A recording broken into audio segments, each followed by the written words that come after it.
Hello guys, very very good evening आप सभी को। मैं प्रियल आपका बहुत बहुत स्वागत करती हूँ आपके अपने चैनल पे प्रियल मैम रीजनिंग के अंदर। तो आज मैं आप सब लोगों के लिए बहुत ही इंपॉर्टेंट टॉपिक लेके आई हूँ, जिसका बहुत ज़्यादा बच्चों को इंतज़ार हो रखा था कि मैम फेज़ 1 तो जैसे जैसे करके निकल गया, फेज़ 2 में क्या करेंगे। क्योंकि धीरे धीरे जैसे हम बढ़ते जा रहे हैं आगे आगे, वैसे वैसे फेज़ 1 में बहुत सारे चेंजेस हमें देखने को मिले। शुरुआत में कुछ और था, आखिरी में आते आते बहुत सी चीजें चेंज होती गई हैं।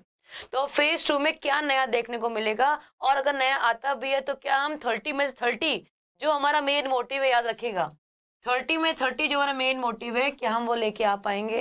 तो मेरा जवाब है बिल्कुल लेके आ पाओगे। केवल फेज 1 को पूरा एनालाइज करने की जरूरत है कि किस हिसाब से उसने अपने लेवल को बढ़ाया, या फिर मैं बोलूं किस हिसाब से उन टॉपिक्स को चेंज करता गया है। बस इतना देखने की जरूरत है। उसके बाद आपको बहुत ही इजीली समझ में आ जाएगा कि एग्जामिनर हमसे क्या चाहता है। बस यही कहानी समझ रही है हमें, उस वो हमारे साथ खेलना है और हमें उसके साथ खेलना है। बस कहानी यहीं पे खत्म हो जाती है। तो आज मैं आपको दो चीजें बताने वाली हूँ। पहली चीज है कि क्या हम फेज 2 में 30 में 30 मार्क्स लेके आ पाएंगे। बिल्कुल लेके आ पाएंगे, बताऊंगी कैसे। और हम नया क्या पढ़ें, फेज 2 के लिए नया क्या पढ़ें कि हमारे इतने मार्क्स आ जाए, वो भी बताऊंगी। कौन से टॉपिक्स पे ज्यादा फोकस करना है आपको और कौन से टॉपिक्स को इतना ज्यादा ध्यान नहीं देना है। ठीक है, तो शुरुआत करते हैं अपने वीडियो को। सबसे पहले आपके सामने स्लाइड नंबर 1 है। ये वो टॉपिक्स है आपके सामने जो फेज 1 में लगातार हमें देखने को मिले होंगे। अब देखिए, यहाँ मैंने आपको अलग अलग कलर से भी बताया हुआ है कि कौन से टॉपिक किस चीज को डिनोट करे। अब ध्यान देना, डाइस अभी तक क्या हुआ है, डाइस पे सवाल आता गया है लेकिन बंद पे आया है। किस पे? बंद पे अभी तक पूछा गया। शुरुआत 28 तारीख से शुरुआत हुई थी, 28 तारीख से शुरुआत हुई थी, 28 दिसंबर से। उसके बाद की मैं बात करूंगी, शुरुआत में बंद डाइस पे धीरे धीरे धीरे धीरे 1 डाइस से 2 डाइस हुआ, 2 डाइस से 3 डाइस हो गया, पर ओपन डाइस पे नहीं आया वो क्वेश्चन। कोई बात नहीं, इक्वेशन वाले सवाल वही है आपको कि भाई 10 @ 4 @ #3 इक्वेशन को बैलेंस कीजिए। सेम सवाल जो आपको आता ही है। कोडिंग डिकोडिंग में अभी क्या किया है इसने, अभी तक अल्फाबेट को अल्फाबेट से कंपेयर करवाया या फिर अल्फाबेट को नंबर से कंपेयर कराया, बस इतना ही हो पाया है। लेकिन अब क्या चेंज करेगा बताऊंगी मैं आपको भी। डायरेक्शन में नॉर्मल सवाल है, कोई इंसान ऐसे ऐसे घूमा और बताना है कि शुरुआत से वो कहां पे था या फिर अब वो कहां पे है, इतने डायरेक्शन पूछ रहा था। ब्लड रिलेशन में सिंपल सवाल पूछा गया था फैमिली ट्री पे बेस्ड। किस पे? फैमिली ट्री पे आपको सिंपल क्वेश्चन पूछा गया था ब्लड रिलेशन के अंदर भी। स्लॉगिज्म, अब देखना है ये टॉपिक्स में येलो से लिखे हैं क्योंकि ये टॉपिक्स थोड़े से खास टॉपिक्स है, ये कॉमन टॉपिक्स है। स्लॉगिज्म हर एग्जाम में आता है, यहाँ भी पूछा गया था और आगे भी फेज 2 में पूछा जाएगा। एनालॉजी कॉमन टॉपिक है, एनालॉजी कॉमन टॉपिक है, यहाँ भी था, पहले भी आया था और आगे भी आएगा, नॉर्मल टॉपिक है। सीरीज में भी यही कहानी है। अब ध्यान दो, अलग कहानी किसमें? नॉन वर्बल में।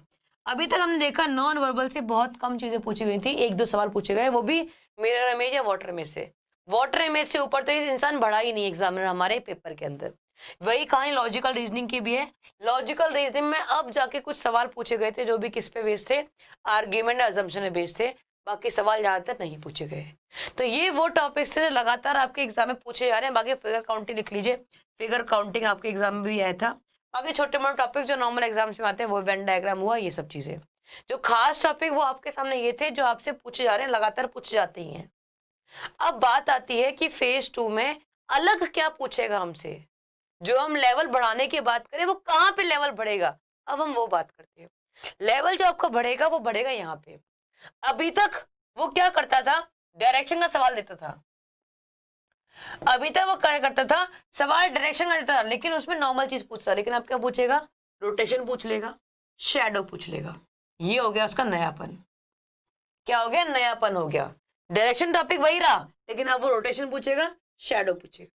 उसी तरीके से ब्लड रिलेशन, ब्लड रिलेशन में अभी तक आपको फैमिली ट्री पे सवाल पूछता था, पर अब वो नहीं पूछेगा। अब वो इशारे वाले सवाल पूछेगा या फिर कोडेड की तरफ जाएगा।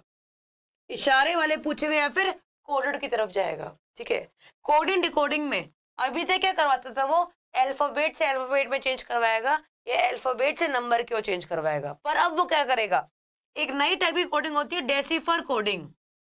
शायद आपको पता भी होगी। ऐसे मैंने बोलिया का मा ना का मतलब है ही इज क्यूट, चा शा पा, इसका मतलब हो गया ही इज अडोरेबल। अब पूछ लेगा कि क्यूट का मतलब क्या है या फिर इसका मतलब क्या है, इसको हम बोलते हैं डेसिफर कोडिंग। आजकल इस वाले कोडिंग पे ज्यादा फोकस कर रहा है एग्जामिनर। पहले क्या होता था, ये कोडिंग बैंकिंग में ज्यादातर पूछी जाती थी, पर आजकल यहाँ पे पूछने पे आ गई है। अगली चीज डाइस में, डाइस में अब वो ओपन डाइस पूछेगा। क्लोज डाइस के सवाल बहुत कम आएंगे, आएंगे भी तो 3 से ऊपर डाइस के आएंगे, बाकी आपका ओपन डाइस में सवाल पूछेगा जो एक्स्ट्रा में करेगा। उसके बाद करें नॉन वर्बल, नॉन वर्बल अब बढ़ेगा आपका, नॉन वर्बल का लेवल बढ़ेगा। अभी तक केवल मिरर इमेज, वाटर इमेज पूछा था, अब वो पेपर को फोल्ड भी करवाएगा, पेपर को कटिंग भी करवाएगा, मैट्रिक्स फॉर्म में भी देगा फिगर्स को, तो वो भी अब हमें सीखना है। नहीं आता पढ़ना चालू कीजिए। उसके अलावा जो जो कॉमन टॉपिक्स नहीं रहे, लॉजिकल, लॉजिकल रीजनिंग में भी वो ज्यादा बढ़ेगा।